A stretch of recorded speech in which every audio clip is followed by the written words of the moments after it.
Hello friends, welcome to ISS platform. आज 18th of March and 18th of March करेंगे हम current affair from Hindu, Indian Express और PIB. Lecture start करने से पहले मैं आपको इन्फॉर्म करना चाहूँगा कि मेरा एक फाउंडेशन बैच चल रहा है इकोनॉमिक्स का, जिसमें आपको फ्री ऑफ कॉस्ट इकोनॉमिक्स कराई जा रही है from basic level to higher level, जिसके ऑलरेडी 13 लेक्चर हो चुके हैं। देख लीजिए। अब देखना कैसे है, इस वीडियो के डिस्क्रिप्शन में जाइए, वहाँ सारे वीडियो की लिंक दी हुई है, देख लीजिए। आपकी इकोनॉमिक्स स्ट्रॉन्ग हो जाएगी, that's my guarantee to you. चलते वीडियो स्टार्ट करते हैं। देखो, जैसे कि आप जानते हो कि मैं आपको पहले इंडेक्स बताता हूँ कि मैं आपको पढ़ाने वाला क्या कहूँ। तो सबसे पहले अपन पढ़ेंगे Rajnath Singh and Tulsi Gabbard meeting. देखो, जैसे कि आप जानते हो कि तुलसी गबार्ड, जो कि department of intelligence of the USA की हेड है, तुलसी गबार्ड, वो अभी इंडिया आई हुई थी। इंडिया क्यों आई थी वो मैं डिटेल में समझाऊंगा। अब राजनाथ सिंह के साथ क्या मीटिंग हुई, क्या डिस्कस हुआ, ये भी आपको बताऊंगा। Then after India and New Zealand enhance maritime safety. देखो क्या है कि अभी न्यूजीलैंड के पीएम क्रिस्टोफर लक्सन इंडिया आए हुए हैं और इनकी मीटिंग हुई किससे, हमारे मोदी साहब और उनके counter part what I mean Modi साहब से। और ये मीटिंग में क्या डिस्कस हुआ वो मैं आपको डिटेल में समझाऊंगा। Then after PM intensive mobile app launch, जैसे मैंने आपको कई बार लेक्चर में, प्रीवियस लेक्चर में बताया है कि पीएम इंटेंसिव स्कीम के बारे में। इसका टारगेट क्या है कि 1 करोड़ यूथ को ट्रेनिंग देना। क्लियर। अब क्या है मेरे दोस्तों कि ये स्कीम के लिए एक मोबाइल ऐप भी लॉन्च कर दिया है। क्लियर। और गवर्नमेंट ने क्या बोला है, फाइनेंस मिनिस्टर जो कि निर्मला सीतारमण है, उन्होंने क्या बोला और एक्सटेंशन वो भी आपको क्लियर करूंगा। Then after India become exporter of railway. अब देखो, इंडिया साथ प्रॉफिटेबल नहीं है, इंडिया प्रॉफिट तो कर ही रहा है, इसके साथ साथ वो एक्सपोर्ट भी कर रहा है कई सारी चीजें, जैसे passenger train, bogie, propulsion system, metro coach, ये कई सारी चीजें एक्सपोर्ट कर रहा है। तो मैं आपको बताऊंगा ये कौन किस कंट्री को एक्सपोर्ट करा जा रहा है। क्लियर। चलते पर वीडियो स्टार्ट करते हैं। देखो, सबसे पहले Rajnath Singh and Tulsi Gabbard meeting. देखो, जैसे कि आप जानते हो मेरे दोस्तों कि क्या है कि अभी इंटेलिजेंस चीफ की मीटिंग चल रही है हमारे इंडिया में। इंटेलिजेंस चीफ की मीटिंग चल रही है हमारे इंडिया में। क्लियर। जिसको हेड करा था, मैंने आपको यह भी बताया था, हेड बाई अजीत डोभाल, जो कि नेशनल सिक्योरिटी एडवाइजर है, अजीत डोभाल। अब क्या है इसमें, department of intelligence chief of USA की, department of intelligence chief of USA Tulsi Gabbard ने भी पार्टिसिपेट किया था। क्लियर। तुलसी गबार्ड ने भी पार्टिसिपेट किया था। अब इसमें क्या हुआ, तुलसी गबार्ड देखो एक हायर डिग्निटी है, यूएसए बिलोंग करती है, तो डेफिनेटली इनकी इज्जत ज्यादा होगी। क्लियर। तो क्या हुआ कि राजनाथ सिंह साहब से इनकी मुलाकात हुई। देखो कैसे मुलाकात कर रहे हैं, ठीक है, हाथ के हाथ रख के, बिल्कुल आप हमारे साथ मिल जाइए। क्लियर। देखो क्या है कि क्या डिस्कस हुआ, जैसे हमारे राजनाथ सिंह ने एक पॉइंट रखा, मैंने आपको कई बार प्रीवियस लेक्चर में बताया है कि एक टेररिस्ट ऑर्गेनाइजेशन है, वी कैन से इंडिया में इसको टेररिस्ट डिक्लेयर कर दिया है। इसका नाम है एस सिख फॉर जस्टिस, और शॉर्ट में बोलते हैं इसको SFJ। और ये कौन है, ये सब खालिस्तान है। ये कौन है, खालिस्तानी है। क्लियर। इंडिया में बैन है। तो क्या है कि यूएसए में ये बैन नहीं है, तो क्या है, राजनाथ सिंह साहब ने बोला कि सबसे पहले आप एक काम कर दो, ये सिख फॉर जस्टिस, ये एक ऑर्गेनाइजेशन है आपके यूएसए में, हमने तो बैन करी दिया, टेररिस्ट ऑर्गेनाइजेशन बना दिया है, आप भी प्लीज इसको टेररिस्ट ऑर्गेनाइजेशन घोषित कर दीजिए, डिक्लेयर कर दीजिए टेररिस्ट ऑर्गेनाइजेशन। पहले तो ये डिस्कस हुआ,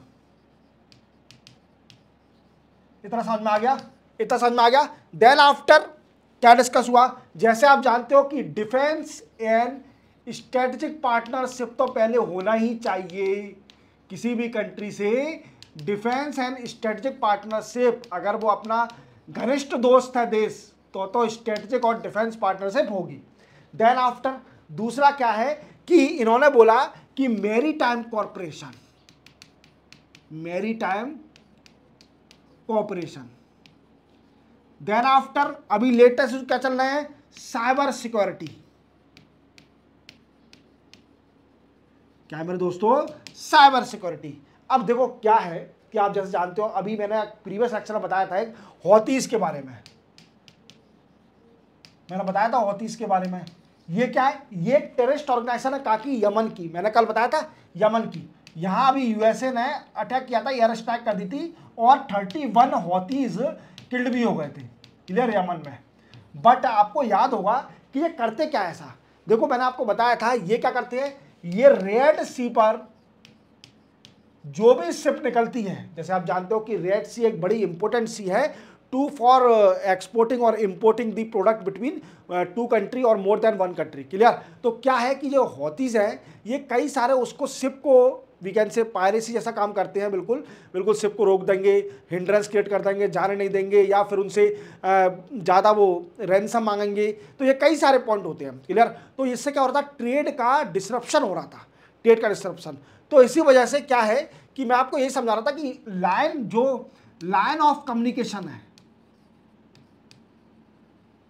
लाइन ऑफ कम्युनिकेशन चलते रहना चाहिए।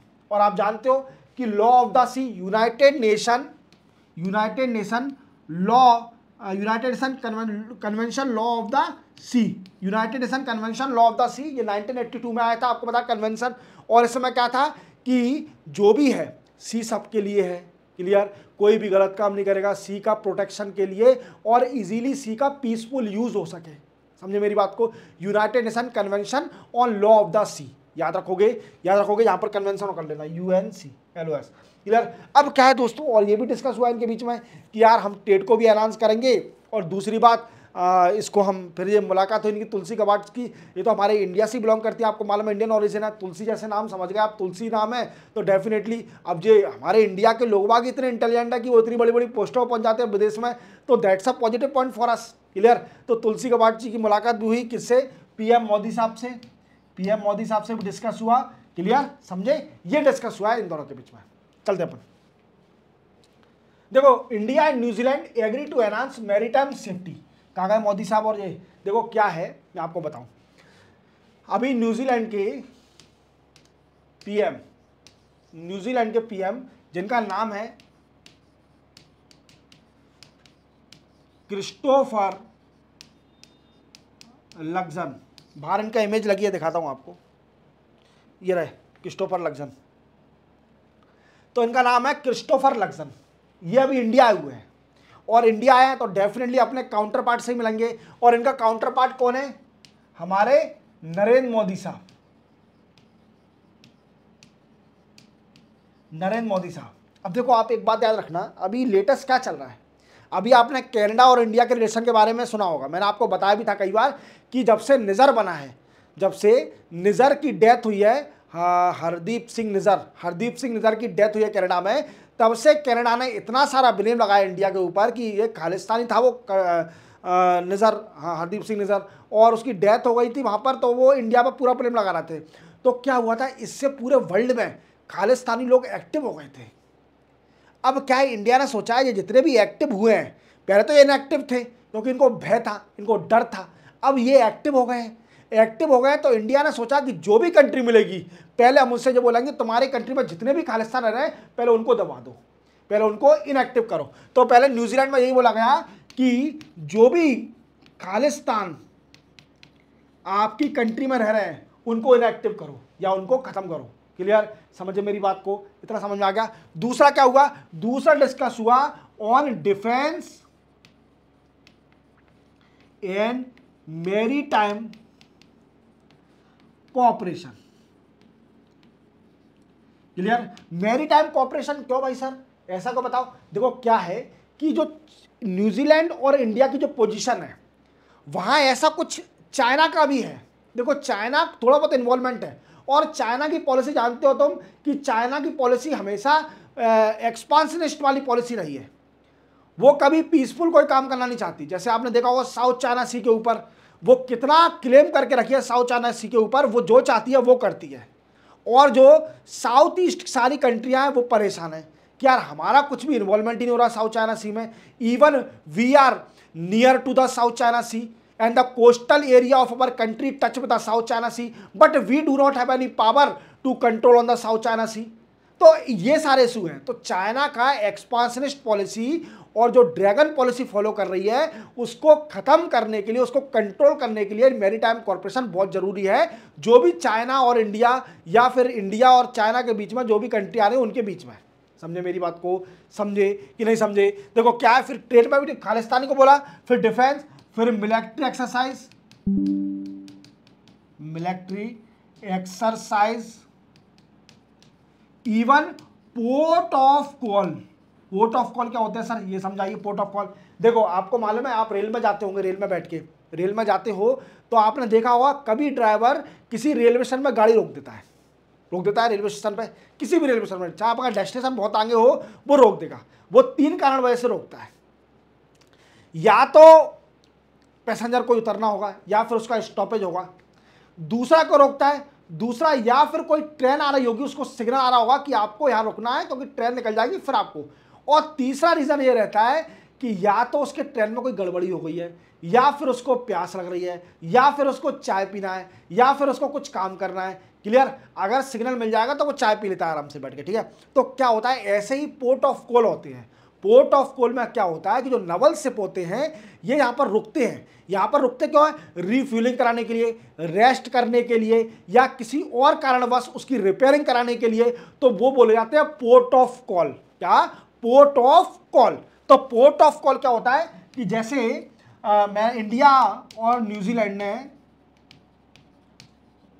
ये डील करी है कि हाँ भाई हम मानेंगे, क्लियर, पोर्ट ऑफ कॉल पे भी हम अलाउ करेंगे हमारे नवल शिप को, इवन मिलिट्री एक्सरसाइज करेंगे। ये सारे एग्रीमेंट साइन हुए हैं डिफेंस एंड स्ट्रेटेजिक पार्टनरशिप, बस इतना याद रखना, क्लियर। और न्यूजीलैंड से आपको मालूम है कि फ्री ट्रेड एग्रीमेंट की अभी टॉक चल रही है, मैंने कल ही बताया आपको कि फ्री ट्रेड एग्रीमेंट की टॉक चल रही है न्यूजीलैंड से, क्लियर, क्योंकि 10 साल से बंद पड़ी थी, क्योंकि New Zealand are much expert in the dairy sector. तो इंडिया को डर है, डर घुसा हुआ है कि अगर न्यूजीलैंड के प्रोडक्ट, डेयरी सेक्टर के प्रोडक्ट इंडिया में आ गए तो इंडिया के फार्मरों को डिफिकल्टी हो जाएगी जो एनिमल हस्बेंड्री और डेयरी सेक्टर में इन्वॉल्व है। समझे मेरी बात को, समझे कि नहीं समझे। चलते अपन आगे। PM intensive mobile app launch.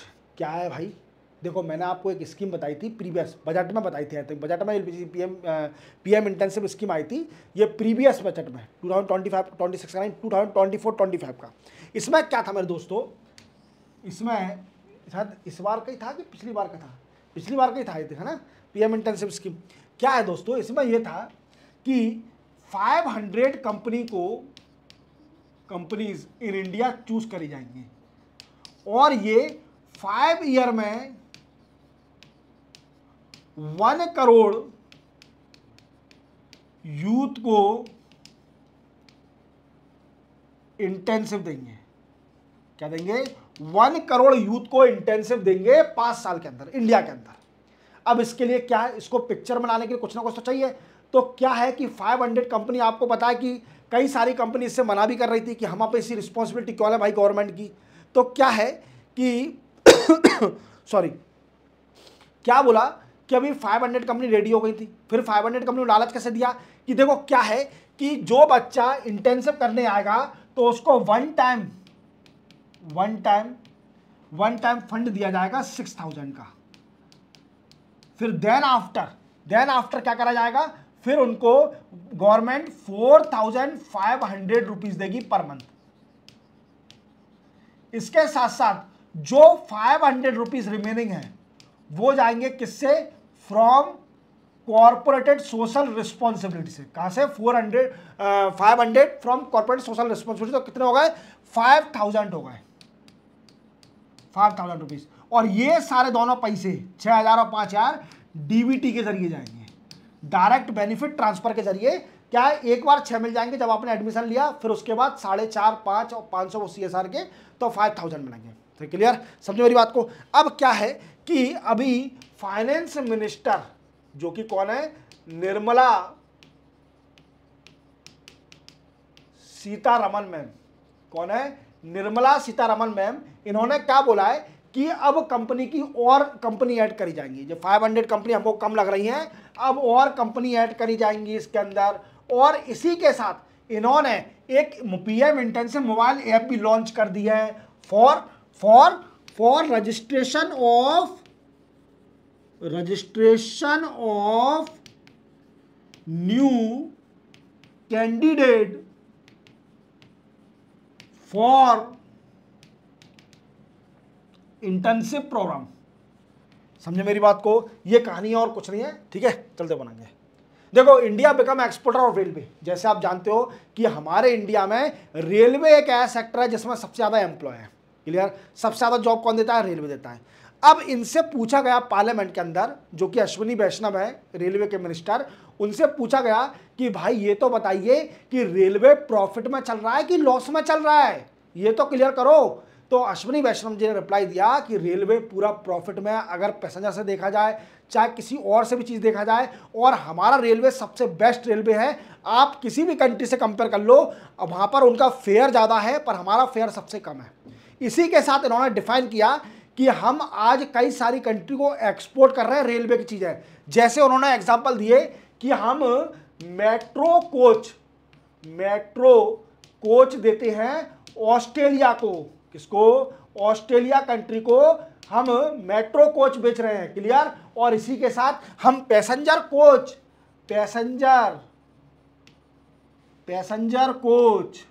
किसको? मोजाम्बिक एंड श्रीलंका को भी बेच रहे हैं। देन आफ्टर लोकोमोटिव ट्रेन, किसको? Bangladesh and Myanmar. Clear? Then after propulsion system भी बेच रहे हैं हम, propulsion system to European country. किसको? प्रपल्सन सिस्टम भी बेच रहे हैं हम यूरोपियन कंट्रीज को। कौन कौन सी European country? Like France, Spain, Romania, Italy, ETC। दिख रहे हो हमारा इंडिया कितने आगे जाता है। इवन रेलवे की तो प्रोग्रेस हो रही है, इसी के साथ हम एक्सपोर्ट भी कर रहे हैं कई सारी चीज़ें। समझे मेरी बात को? समझे कि नहीं समझे? तो इसी के साथ 18 मार्च के करंट अफेयर कंप्लीट होते हैं। चैनल को सब्सक्राइब और बेल आइकन प्रेस करना ना भूलना। मिलते हैं हम कल नए करंट अफेयर के साथ, तब तक के लिए जय हिंद।